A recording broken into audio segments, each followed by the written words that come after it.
আছি বিজয় টিভির নিয়মিত সাপ্তাহিক আয়োজন বেলভিউ হসপিটাল চট্টলাচিত্রে। সাথে আছি আমি তাসনুবা আকবর চৌধুরী। একটি সফল আন্দোলনের পর সবার চাওয়া থাকে দেশ যেন সুন্দরভাবে এগিয়ে যায়। ছাত্র আন্দোলনের মাধ্যমে দলমত নির্বিশেষে সকলের ভূমিকা ছিল অনস্বীকার্য। আজকে আমরা আলোচনা করব অন্তর্বর্তী সরকারের রাষ্ট্র সংস্কারের চ্যালেঞ্জ, গণঅভ্যুত্থানের রাজনৈতিক শিক্ষা এবং বাংলাদেশের কাছে জনপ্রত্যাশার কথাগুলো। আজকে আমাদের স্টুডিওতে অতিথি হিসেবে আসন গ্রহণ করেছেন জনাব ব্যারিস্টার সামজিদ রশিদ চৌধুরী, বিশেষ উপদেষ্টা জাতীয় পার্টি এবং ভাইস প্রেসিডেন্ট ইউনেস্কো বাংলাদেশ, জনাব অ্যাডভোকেট মোহাম্মদ কফিল উদ্দিন চৌধুরী, যুগ্ম মহাসচিব লিবারেল ডেমোক্রেটিক পার্টি এলডিপি। আপনাদেরকে স্বাগত। আমরা সরাসরি চলে যাব আলোচনায়। প্রথমেই চলে যাব ব্যারিস্টার সামজিদ রশিদ চৌধুরী আপনার কাছে। আমার প্রথম প্রশ্ন, আমরা জানি ডক্টর মোহাম্মদ ইউনূস অন্তর্বর্তী সরকারের রাষ্ট্রের দায়িত্ব গ্রহণ করেছেন। এই মুহূর্তে রাষ্ট্র সংস্কারের চ্যালেঞ্জগুলো কি হতে পারে?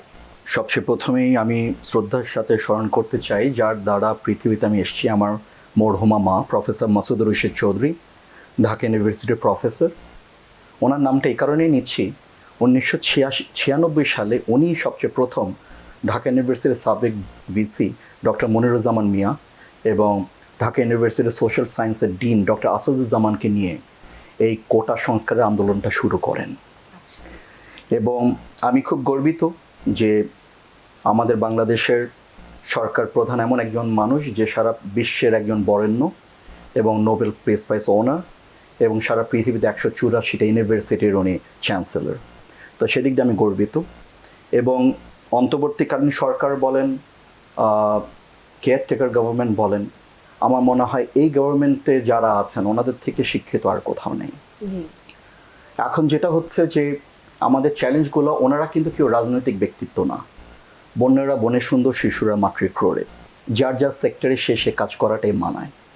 কিন্তু এমন একটা সময় ছাত্রদের যে আন্দোলনটা ছিল, তারা চাকরির জন্য কোটা সংস্কার চেয়েছিল, তারা সরকারের পতন, দেশের পরিবর্তন, এভাবে করে ওনাদের কোনো দাবি ছিল না। এটা হয়তো বা একটা আল্লাহরই ইচ্ছা যে কোটা আন্দোলনটাই আলটিমেটলি একটা গভর্নমেন্ট চেঞ্জের ব্যাপারটা এসছে। এখন যারা আছেন তারা সবচেয়ে প্রথমে কয়েকটা জিনিসের ভিতরে ওনারা এমফেসিস দিচ্ছেন। সবচেয়ে প্রথমে ওনারা প্রায়োরিটি দিয়েছেন যে বাংলাদেশের জনগণে যেন, কিছুদিন ধরে পুলিশ ছিল না, কারণ পুলিশকে বিগত সরকার নানাভাবে ক্ষমতায় টিকে থাকার জন্য ব্যবহার করেছে, যার জন্য পুলিশরাও তো মানুষ, কিন্তু যখনই তারা পুলিশের ড্রেসটা পরেছে তখনই সাধারণ মানুষের কাছে তারা আক্রোশের শিকার হয়েছে। তো যার জন্য ওনারা ভীত সন্ত্রস্ত ছিল। এবং আমি শ্রদ্ধার সাথে ধন্যবাদ জানাতে চাই বাংলাদেশের সেনাবাহিনীকে। বাংলাদেশের সেনাবাহিনী বাংলাদেশের যে কোনো ক্রান্তি লগ্নে তারাই এগিয়ে এসেছে এবং এই গভর্নমেন্টকে বিভিন্নভাবে ওনারা সহযোগিতা করছেন। আমাদের বাংলাদেশে একটা হঠাৎ বন্যা চলে আসলো এবং সেখানে আমাদের 71 জন, আজকের নিউজ অনুসারে 71 জন মারা গেছেন। এবং এখনও, আমি আজকেও ত্রাণ দিতে গিয়েছিলাম হাটাজারির 4টা ইউনিয়নে, এখন অনেক জায়গায় পানিবন্দী আছে। তো সেখানেও সেনাবাহিনীর ভূমিকা, এর আগে ছাত্র আন্দোলনে সেনাবাহিনীর ভূমিকা আপনি এটা অস্বীকার করতে পারবেন না। এবং সেনাবাহিনীর প্রধান ওয়াকার সাহেব যেভাবে করে ধৈর্যের সাথে, সহনশীলতার সাথে, ঠান্ডা মাথায় আজকের এই ইন্টারিম গভর্নমেন্টটাকে ফর্ম করার জন্য সব ব্যবস্থা করে দিলেন, ওনাকে সাধুবাদ জানাতেই হয়। ছাত্রদের ব্যাপারে বলবো, আমাদের থেকে তো ডেফিনেটলি তারা নবীন, বাট তারা যেভাবে করে মানুষের সামনে কথা বলে আমি অবাক হয়ে যাই। তাদের থেকে আমি কথা বলা এখনো শিখি। কিন্তু ঘটনাটা যেটা হচ্ছে, আমার কি মনে হচ্ছে মানে ছাত্ররা এই যে রাষ্ট্র সংস্কারের চ্যালেঞ্জগুলো নিতে পারবে? আমার কথা হচ্ছে ছাত্ররা তো রাষ্ট্র সংস্কারের চ্যালেঞ্জের কাজ না, ছাত্রদের কাজ পড়ালেখা করা। ওরা পড়ালেখা করবে এবং সাথে সাথে যেহেতু এই ছাত্রদের আন্দোলনেরই একটা ফসল বর্তমানে, ওরা অ্যাডভাইজারি প্যানেলে থাকতে পারে, বিভিন্ন জায়গায় পার্ট টাইম জব করে করে ফলো আপে থাকতে পারে, তারা বিভিন্নভাবে গভর্নমেন্টকে বুদ্ধি পরামর্শ ভলেন্টারিভাবে কাজ করে, যেমন আমাদের বন্যার সময় ছাত্ররা কাজ করেছে ত্রাণের ক্ষেত্রে, এইভাবে কাজ করতে পারে। বাট আগে তাদেরকে পড়ালেখা করতে হবে, কারণ গভর্নমেন্ট যাবে, গভর্নমেন্ট আসবে, তারা যদি এই সময় পড়ালেখাটা না করে সামনে কিন্তু ওনারা কষ্টে পড়বে। জি, ধন্যবাদ সামজিদ চৌধুরী আপনার কাছে। আমি এবার চলে যাব জনাব মোহাম্মদ কফিলউদ্দিন চৌধুরী আপনার কাছে একই প্রশ্ন নিয়ে, যে রাষ্ট্র সংস্কারের চ্যালেঞ্জগুলো আপনার দিক থেকে কি হতে পারে? চ্যালেঞ্জটা দেশের, যারা দায়িত্ব নিয়েছে তাদের না, এদেরকে দায়িত্ব দিয়েছে দেশের জনগণ। এরা এই দায়িত্বে আসতে চায় না, এদেরকে দেওয়া হয়েছে, জনগণ দিয়েছে, ওনারা জনগণের পক্ষে কাজ করছে। তবে ওনাদের অনেক চ্যালেঞ্জ। আমরা সমাজটাকে দীর্ঘদিন, আমি কোনো পার্টির নাম বলবো না, আমরা বারবার নির্বাচনের কথা বলি, গণতন্ত্রের কথা বলি, দ্রুত নির্বাচনের, জনগণের প্রতিনিধির কাছে ক্ষমতা দেওয়ার জন্য বলি, এগুলো সব সঠিক, গণতান্ত্রিকভাবে সঠিক কথা। কিন্তু আমাদের অতীত অভিজ্ঞতা কি, অনেক নির্বাচন করেছি, আমাদের প্রত্যেকটা নির্বাচনের ফলাফল হলো তিক্ত। যারা ইলেকটেড হয়ে আসে এরা আমাদের পক্ষে থাকে না, এরা আমাদের বিপক্ষে যায়। যাদেরকে আমরা ক্ষমতায় ভোট দিয়ে আনি তাদেরকে আবার আমাদেরকে থারাতে হয়, এবং প্রত্যেকবার তাড়াইতে গিয়ে আমাদের লোকজন, আমাদের সম্পদের হানি হয়। এইভাবে বলা গেলে 71 হয়েছে, এইভাবে আবার 75 হয়েছে, 80 হয়েছে, 90 হয়েছে, 2007 হয়েছে। সবসময় জনগণের বিজয়গুলো হারিয়ে যায়। এই হারিয়ে যাওয়ার পর সমস্ত দেশের জনগণের যে আকাঙ্ক্ষা, যে একটা সুন্দর গণতান্ত্রিক পরিবেশ, গণতন্ত্র কি, আমি যেহেতু আইনজীবী সমিতির সেক্রেটারি ছিলাম, সভাপতি ছিলাম, কালচারাল সেক্রেটারি ছিলাম। আমাদের ওখানে একটা গণতন্ত্র আছে, সেটা হলো আমরা 2 প্যানেলে ইলেকশন করি, এবং দুই দিকে আমাদের ক্যাম্প বসে। ওই ক্যাম্পে ভালো খাওয়া আসলে দৌড় দিয়ে আমরা গিয়ে ওগুলো খেয়ে ফেলি। আবার নির্বাচনের পরে যিনি ইলেকটেড হয়, আমরা যারা ডিফিট খাই দৌড়ে গিয়ে তাদেরকে জড়াইয়ে ধরি, এবং পরবর্তী বছরটা সবাই মিলে চলি। এটা হলো গণতন্ত্র, এটা আমার কোডের গণতন্ত্র। আমি মনে করি দেশের গণতন্ত্র ঠায় হওয়া উচিত। কিন্তু আমাদের দেশের গণতন্ত্রটা ভিন্ন পথে গেছে। আমাদের দেশের গণতন্ত্রটা সবসময় এক দলে সবকিছু দখল করতে চেয়েছে, এবং সেই দল সবকিছু দখল করতে গিয়ে ওই দেশের মালিকানা পর্যন্ত জনগণের কাছ থেকে কেড়ে নিয়ে চাকরদের হাতে দিয়ে দিয়েছে, অর্থাৎ দেশটা আমলাদের কাছে দিয়ে দিয়েছে। আমলারা, আমি সাগর বলাতে হয়তো রাগ করবে, এরা মনে করে নিজেরা মালিক, আসলে তারা মোটেই মালিক না। যেহেতু বাংলাদেশে এখন একটা সংবিধান আছে, সেই সংবিধান অনুযায়ী এরা মালিক না, কিন্তু এদের আচরণ হলো এরাই মালিক। এদেরকে মালিকের এই অনুভূতিটা সৃষ্টি করার জন্য কে কাজ করেছে? আমাদের দেশের রাজনীতিবিদরা কাজ করেছে। বাংলাদেশ পুলিশকে আওয়ামী লীগ পুলিশ বানাইছে, বাংলাদেশ পুলিশকে বিএনপি পুলিশ বানাইছে, বাংলাদেশ পুলিশকে এরশাদ পুলিশ বানাইছে। এখন মানুষ কারে পিটে? আওয়ামী লীগ পুলিশকে পিটে। তো আমার কথা হলো, আমার এই পুলিশকে কেন আওয়ামী লীগ পুলিশ বানাইলো, কেন বিএনপি পুলিশ বানাইলো? আমাদের এগুলো সংস্কার করার দায়িত্ব ওনারা নিয়েছেন, কিন্তু যারা এটার ফল ভোগ করেছে, এটা থেকে বেনিফিট নিয়েছে, এরা কিন্তু পদে পদে চ্যালেঞ্জ সৃষ্টি করবে। ছাত্ররা যে আন্দোলন করেছে, এটার জন্য তাদেরকে ধন্যবাদ। তবে আরেকটা বিষয় আছে, আমাদের দেশে যে কোনো একজন ভালো মানুষ ভালো কাজ যখন করে, যারা অন্যায় সুযোগ সুবিধা নেয়, লুটেরা শ্রেণী যারা, তারা কিন্তু এদের চরিত্র হননের জন্য চেষ্টা করে। আমি ছাত্রদেরকে অনুরোধ করবো যাতে ওনারা সাবধান থাকে, ওনাদের গাড়িতে সরাবে, ভিডিও করে ছাড়বে। তো এই দিক থেকে সাবধান থাকার জন্য। ধন্যবাদ মোহাম্মদ কফিলউদ্দিন চৌধুরী আপনাকে। এই পর্যায়ে আমরা নিয়ে নিচ্ছি ছোট্ট একটি বিরতি। দর্শক, চলে যাচ্ছি বেলভিউ হসপিটাল চট্টলার চিত্র বিজ্ঞাপন বিরতিতে। ফিরে আসবো আবারও, সাথেই থাকুন।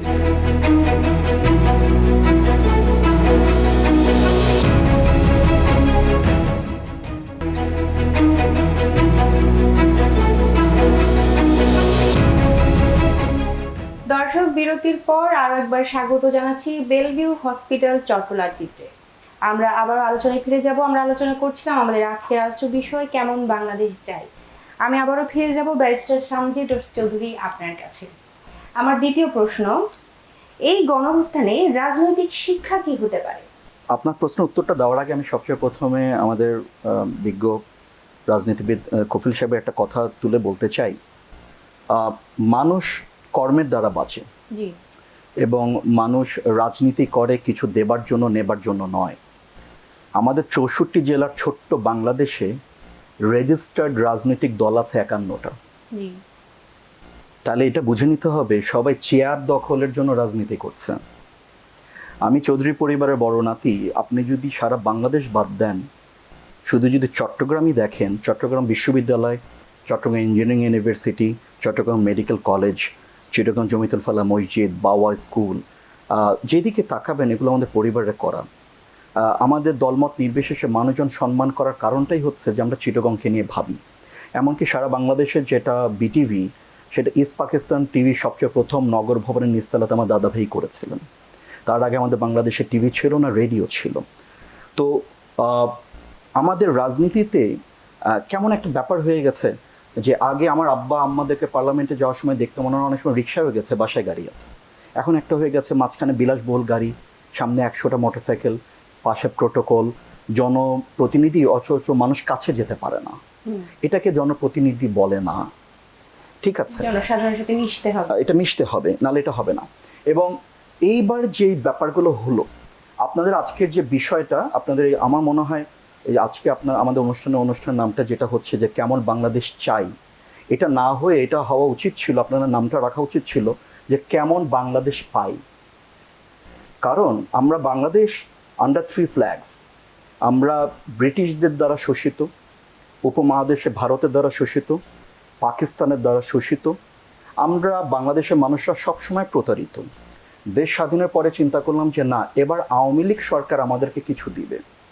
আমরা কিন্তু 74-এর দুর্ভিক্ষও দেখেছি, তখন শোষিত বাকশাল দেখেছি, মানুষের কথা বলার অধিকার নিয়ে গেছে, যারাই প্রতিবাদ করেছে তাই হয়েছে। আমরা বিএনপির সময় অনেক হত্যা দেখেছি, আমরা জুডিশিয়াল ছাড়া কিলিং দেখেছি সেনাবাহিনীতে অনেক মানুষের। একটা ঘটনা প্রবাহে জাতীয় পার্টি এসছে, জাতীয় পার্টির সময় আমরা অনেক কিছু দেখেছি। তারপরও যে গভর্নমেন্টগুলো এসছে, তো সব কিছুতেই আমরা যদি চিন্তা করে দেখি, এখন একটা ম্যাটার চলে এসছে যে মানুষজন এখন রাজনীতিবিদদেরকে আর পছন্দ করে না। গাড়িতে সংসদ সদস্য মনোগ্রাম থাকলে গালি দেয়, ঠিক আছে? তো মানুষজন একটা ঘৃণার চোখে দেখছে। আমি কিন্তু এখন ডক্টর ইউনূস সাহেব এসছেন, এইটার থেকে আমি বেশি চিন্তা করি ওনার বয়স যে 84 বছর, উনি মারা যাওয়ার পরে কে হালটা ধরবেন? আমাদের বাংলাদেশে ওনার মতো এরকম নিরপেক্ষ লোক তো আমি আর দেখছি না। একটা জিনিস আমি না বললে নয়, আমি ইন্টারিম গভর্নমেন্টের কাছেও আসিফ নজরুল স্যারকে আমি ব্যক্তিগতভাবে আমি পাঠিয়েছি, আমি ওনার সাথে কথা বলেছি। যেহেতু আমার আম্মা ঢাকা ইউনিভার্সিটির প্রফেসর ছিলেন, আমি অন্তর্বর্তীকালীন সরকারের ম্যাক্সিমাম মানুষের সাথে আমার জানা পরিচয় আছে। ড্রাগসের ব্যাপারে আমাদের কঠিন পদক্ষেপ নিতে হবে। প্রত্যেকটা রাজনৈতিক দল ডাইরেক্টলি ইনডাইরেক্টলি মাদকের সুযোগ সুবিধা থেকে একটা ফান্ড কালেক্ট করে পার্টির কারণে, কিন্তু এটা দিয়ে কিন্তু দেশ শেষ হয়ে যাচ্ছে।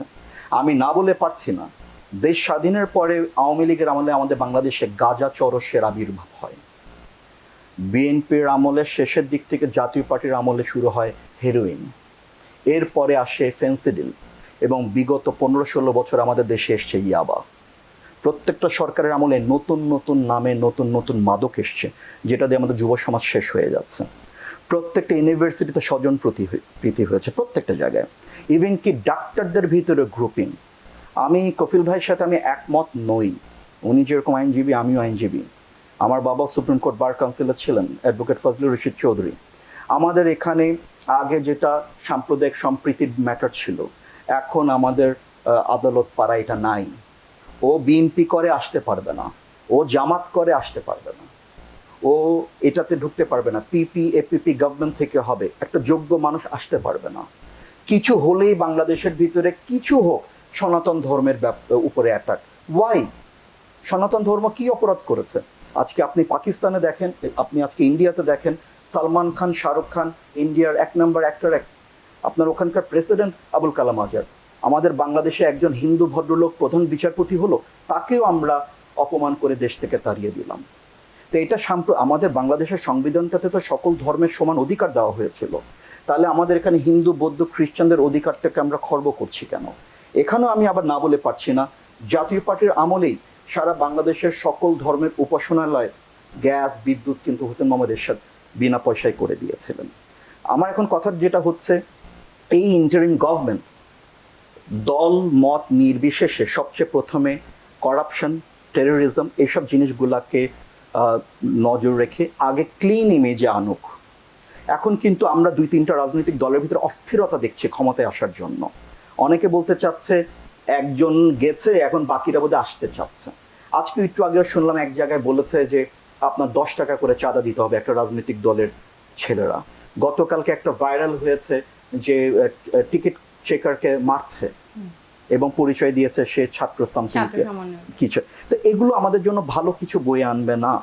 এবং আমাদের উপদেষ্টা মণ্ডলীতে ছাত্ররা আছে, ছাত্ররা দুদকে যাচ্ছে, ছাত্ররা অনেক জায়গায় যাচ্ছে, কিন্তু যেসব মারা তো মা তো মাই, যেসব মারা তাদের সন্তানদেরকে হারালো, আমরা কি দেখলাম? আমরা দেখলাম হেলিকপ্টার থেকে গুলি করছে, আপনার কি বলে কাছে এসে গুলি করছে। তাদের মাদের দিকে তাকিয়ে হলেও আমরা একটা আগামী ভবিষ্যতের জন্য আমার মতে আগে সমাজটাকে পরিষ্কার করে রাজনীতি করার মতো পরিস্থিতি সৃষ্টি করে তারপরে নির্বাচন দেওয়া উচিত এবং একটা সমন্বিত গভর্নমেন্ট করা উচিত, যেখানে দল না ব্যক্তি দেখে আনা হবে, যার রাজনৈতিক খিদা থাকবে না, দেশকে কিছু দেবার ইচ্ছা থাকবে। আমরা শিক্ষা উপদেষ্টা ডক্টর ওয়াহিদুদ্দিন মাহমুদকে দেখতে পারি, একটা সিম্পল শার্ট পরে উনি কি বলে ওত নিতে গেছেন। আমাদের এই টাইপের মানুষদেরকে দরকার যারা মানুষের সেবা করবে। জি, ধন্যবাদ সন্দীপ যোশী চৌধুরী আপনাকে। আমরা আবার ফিরে আসবো। দর্শক, এই পর্যায়ে নিয়ে নিচ্ছি বিজ্ঞাপন বিরতি। বিরতির পর ফিরে আসবো আবারও, সাথে থাকুন।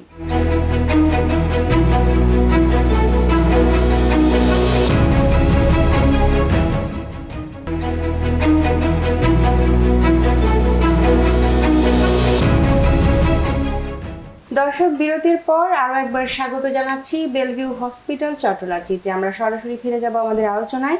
আমি সরাসরি চলে যাব অ্যাডভোকেট মোহাম্মদ কফিল উদ্দিন চৌধুরী আপনার কাছে। আরো একবার আপনার কাছে আমার প্রশ্ন, বর্তমান পরিস্থিতিতে কিরকম বাংলাদেশ আসলে আমাদের প্রত্যাশা? সেটা আমাকে নতুন ভাবে বলতে হবে না, সেটা ওই 71 যারা জীবন দিয়েছে তার মাধ্যমে একটা সংবিধান হয়েছে। সেখানে লেখা আছে কেমন বাংলাদেশ আমরা চাই। সেখানে লেখা আছে এই রাষ্ট্র এমন একটা রাষ্ট্র হবে যেখানে তুলনামূলক বৈষম্যহীন একটা সমাজ হবে, ন্যায় নীতি থাকবে, মানবিকতা থাকবে, মানুষের মূল্যায়ন থাকবে, গণতন্ত্র থাকবে। এটা লেখা আছে। এইটার পরে আছে এই রাষ্ট্র কেন করা হয়েছে? এই রাষ্ট্র জনগণের অন্ন, বস্ত্র, বাসস্থান, শিক্ষা, চিকিৎসার নিশ্চয়তা প্রদান করিবে। এটা হলো আমাদের সংবিধানের প্রথম দিকে।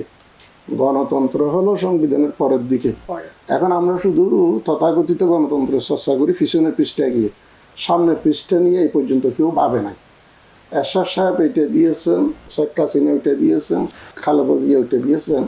আমাদের এগুলোর প্রয়োজন নেই। দেশ চলবে নীতির উপর, কেউ কাউকে দেবে না। এটা কারো দেশ না, উনি কেন দেবেন? আমাদের দেশ, আমাদের দেশ। উই আয় বলতে কোনো কথাই দেশে থাকবে না। আমার সংবিধানে লেখা আছে আমরাকে আমি করে দেশটাকে ধ্বংস করছি। আমি নামক ওয়ার্ড তুলে দিয়ে আমাদের দেশ চাই। আমাদের দেশে যেগুলো সংবিধান অঙ্গীকারবদ্ধ হয়েছে সেগুলো পূরণ করতে না পারলে এটাকে সরকারও বলা যায় না, রাষ্ট্রও বলা যায় না। আমি মনে করি এই পর্যন্ত যারা দেশ চালাইছে সবাই সংবিধান লঙ্ঘন করেছে, কারণ মৌলিক বিষয়টা এই পর্যন্ত পূরণ করে নাই। পূরণ করতে না পেরে ওইটার জন্য ওনাদের কোনো অনুশোচনা দেখিনি। আমি যে পারি না সেটার জন্য কোনো অনুশোচনা নেই। আমি ফ্লাইওভার করেছি, আমি হেলিকপ্টার করেছি, এসব গল্প ছাড়া মানুষের সাংবিধানিক অধিকার যে আমি পূরণ করতে পারিনি সেটার জন্য অনুশোচনা বোধ কারো দেখি না।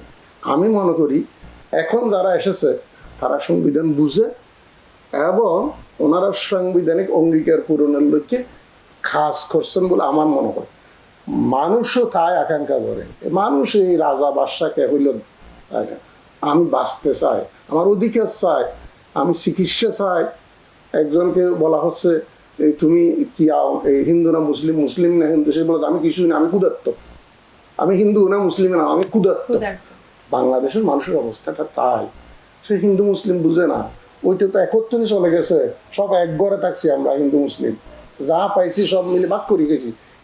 রাষ্ট্র বা আমাদের চাওয়া, সাধারণ মানুষের চাওয়াটা হলো একটা ন্যায়ের সমাজ। ন্যায়কে ন্যায় বলবো, কোন দল অবস্থান করি এটা আমি জানি না, ন্যায়কে ন্যায় বলবো। মানুষ অসংগঠিত বলে পারে না, পারলে আপনাদের আরো অনেক বিচার হতো, বিচার হওয়ার দরকার। এরা প্রত্যেকবার জনগণের অধিকার পূর্ণ করেছে গণতন্ত্রের নামে। সেই জন্য সেই গণতন্ত্রের প্রতি ব্যক্তিগতভাবে আমি খুবই আশাহত। আমি এদেরকে নিয়ে কোনো আশা দেখি না। আমি মনে করি এই সরকার এমন একটা পরিবর্তন ধীরে ধীরে আনুক, সেই সুযোগ দেওয়া, গণতান্ত্রিক পরিবেশ আসতে হবে। সেই স্ট্যান্ডার্ডের, উনি যে বললেন ওনার বাবা বা দাদা ছিলেন, সেই স্ট্যান্ডার্ডের লোক আসতে হবে। শুধু নিজেকে জাহির করা, বড় গাড়ি দেখানো, চাঁদা তুলে বিরাট টাকার মালিকও ওইটা না, সব কিছু দিয়ে দেওয়ার ত্যাগী মানুষ সমাজের রাজনীতিতে এনে নির্বাচন দেব। এর আগে এইসব পরের সম্পদ লুটকারীদের, চিহ্নিত ব্যক্তিদের, পরীক্ষিত ব্যক্তিদের, যারা লুটেরা পরের সম্পদ খায়, বক্তৃতা দেয় লম্বা লম্বা, এরা যতদিন মাঠে আছে ততদিন পর্যন্ত সংস্কার চলবে। এদেরকে মাঠ থেকে উদয় করে ওই রিক্সায় চড়ে যে লোক যে সময় আসে, সেই সময় যাতে দেশে নির্বাচন দেওয়া হয়, এর আগে পর্যন্ত না হোক। রাইট। ধন্যবাদ মোহাম্মদ কফিলউদ্দিন চৌধুরী আপনাকে। আমি আর একবার চলে যাচ্ছি ব্যারিস্টার শান্তি রশিদ চৌধুরী আপনার কাছে। এই পরিস্থিতিতে, বর্তমান পরিস্থিতিতে জনসচেতনতায় আপনি কি বক্তব্য রাখেন? ফার্স্ট অফ অল আমি একটু আগে কফিল স্যারের কথাটা টেনে নিই, ওনার কথাগুলো এত সুন্দর। আমাদের কিন্তু বাংলাদেশে দেশ স্বাধীনের পরে সবই সেট আপ আছে, কীভাবে চলতে হবে, কি করতে হবে না করতে হবে, কিন্তু ইমপ্লিমেন্টেশনটা কোনোদিনই হয়নি। আইনকে নিজেদের স্বার্থে ব্যবহার করা হয়েছে। এখন আমাদের আজকের টক শোতে যে তিনজন আছি, আমরা কিন্তু তিনটা বয়সের। জি। আপনার বয়সের যারা আছে তারা কিন্তু কেউ টক শো দেখে না, কারণ বিশ্বাস করে না। কেউ আসে নিজেকে মানুষের সামনে পরিচিত করতে, বড় বড় কথা বলতে, যার জন্য ইয়াং জেনারেশন কিন্তু হিস্ট্রি শুনতে আপনি কি চায় মনে না। করেন না যে বর্তমান যে পরিস্থিতিটা চলছে এখন ইয়াং জেনারেশনরাই বেশি টক শো দেখছে, বেশি খবর দেখছে? না, আমি এখনো মনে করি না যে ওরা টক শো দেখছে, বিকজ ইয়াং জেনারেশনরা কাজে বিশ্বাসী, টকশে বিশ্বাসী না। আর আমাদের বাংলাদেশের ম্যাক্সিমাম যারা টক শোতে আসে তারা কথায় বিশ্বাসী, কাজে না। আমাদের বাংলাদেশের রাইট দিস মোমেন্ট, যেমন ধরেন সে ফর এক্সাম্পল, আমি বিগত সরকারের যদি কথা বলি যে ডিজিটাল বাংলাদেশ, তা ডিজিটাল বাংলাদেশে কম্পিউটার, ল্যাপটপ, প্রিন্টার, মোবাইলের দাম এত থাকবে কেন? আপনি তথ্য প্রযুক্তির দাম বাড়িয়ে আপনি ছেলে মেয়েদেরকে আপনি তথ্য প্রযুক্তি যদি পৌঁছায় দিতে না পারেন, তাহলে ডিজিটাল বাংলাদেশ হবে কেমনে? জি। এখানেই তো গলত। বাংলাদেশের প্রত্যেকটা মানুষের নাবিশ্বাস হয়ে যায় বাড়ি ভাড়া এবং দ্রব্যমূল্য, এটার মনিটরিং করতে হবে। একটা ছেলে মেয়েকে নিয়ে তার মা বাবা রাত্রেবেলা সিনেমা দেখে হেঁটে হেঁটে বাদাম খেয়ে খেয়ে বাসায় আসবে, তার নিরাপত্তা বিধান করতে হবে। ঠিক আছে, আমি ত্রাণ দিতে যাচ্ছি, সামনের দিকে মানুষ সবাই ত্রাণ পাচ্ছে, ভিতরে রিমোট অঞ্চলে ত্রাণ পাচ্ছে না। যখন পানিগুলো কমে যাবে আমরা হয়তো আরো খারাপ নিউজের জন্য প্রস্তুত থাকতে হবে, আরো লাশ আমরা ওইসব ভিতরে পেতে পারি। তো রাইট দিস মোমেন্ট যেটা হচ্ছে, মানুষ আশায় বাঁচে। আমরা প্রতারিত প্রতিটি বার আমাদের প্রত্যেকটা সরকারেরই কিছু কিছু অবদান আছে। এই দেশটা তো একদিনে হয়নি, আমি আগেই বলেছি। কিন্তু ঘটনা হয়েছে কি, আপনি আমাকে কি ঠাস করে আমি যদি আপনাকে প্রশ্ন করি, আপনি একটা শিক্ষিত মহিলা, যে 1400 কোটি টাকা কয়টা শূন্য, আপনি বলতে পারবেন না, জীবনে লেখেন নাই আপনি। এখন ফেসবুক খুললেই দেখছি এত হাজার কোটি চুরি করেছে, ও এত হাজার কোটি চুরি করেছে, শত না, 1 কোটি না, 1000 কোটি। আমি আমার আব্বাকে দেখেছি যে আমার আব্বা পাজেরো গাড়ি কিনতে আমার মায়ের সোনা বন্ধক দিয়েছিল, আর আজকাল দেখছে যে না, এমপির গাড়ি ওর কিনতে হয় না, মানুষ কিনে দেয়। এইসব কালচার থেকে বের হয়ে আসতে হবে। সুশীল সমাজ, যারা মানুষের জন্য সেবা করবে, এই টাইপের মানুষ আসতে হবে। মানুষের যে সচেতনতার ম্যাটারটা হবে, মানুষজন এবার কিন্তু অনেকদিন পরে, এই ছাত্রদেরকে আমি ধন্যবাদ দিতে চাই, তাদের দ্বারা কিন্তু একটা বাক স্বাধীনতা পেয়েছে। আমাদের কিন্তু একটা আইন আছে যেটা তথ্য প্রযুক্তি আইন, এটা কিন্তু খুব কালা আইন, এটাও কিন্তু বাকশালের মতোই। সে তথ্য প্রযুক্তি আইনটা আমার মনে হয় একটু দেখার, সংস্কার করার দরকার আছে। কারণ আমি স্বাধীন দেশে যদি আমি আমার কথা বলতে না পারি, আমি যদি সরকারের প্রধানকে আমার মেসেজ দিতে না পারি, তাহলে আমি এই দেশের নাগরিক কেন? ঠিক আছে, আমি এমপি মন্ত্রীকে দেখলাম রাস্তায় দাঁড়িয়ে থাকবো কেন? যেটা আমরা ডক্টর ইউনূসকে দেখিয়েছি যে উনি একটা বড় চেয়ার সরিয়ে দিয়েছেন, উনি রাস্তায় গাড়ি বলেছে সবাই একসাথে চলবে। আমাদের অনেক পরে মালয়েশিয়া স্বাধীন হয়েছে, ভিয়েতনাম স্বাধীন হয়েছে, সিঙ্গাপুর, থাইল্যান্ডে আগে ময়লা থাকতো, আজকে তারা কোথায় উঠে গেছে। অথচ বাংলাদেশ, আমরা কিন্তু এখন যুবক নাই, আমরা 54 বছরের বাংলাদেশ, আমরা কিন্তু পড়ে আছি, রিজার্ভ শেষ হয়ে গেছে, হাজার হাজার কোটি টাকা চলে গেছে। এই বর্তমানে যেটা আপনি বলছেন সাধারণ জনগণের সচেতনতা, এই সচেতনতা তাদের একটাই থাকতে হবে, যে বর্তমান তথ্য অন্তরীণ গভর্নমেন্ট ঠিকভাবে কাজ করছে কিনা, আর আগামীতে আমরা কাকে আনতে পারি। জি, ধন্যবাদ ব্যারিস্টার শান্তি রশিদ চৌধুরী আপনাকে, অনেক ধন্যবাদ স্যার আপনাকে। দর্শক, এবারের মতো আজকে এখানে শেষ করছি। একটি সুন্দর বাংলাদেশ গড়ার প্রত্যয়ে আমাদের নিয়মিত আয়োজন দেখতে চোখ রাখুন বিজয় টিভির পর্দায় প্রতি বুধবার বিকেল 4টায়। ধন্যবাদ সবাইকে।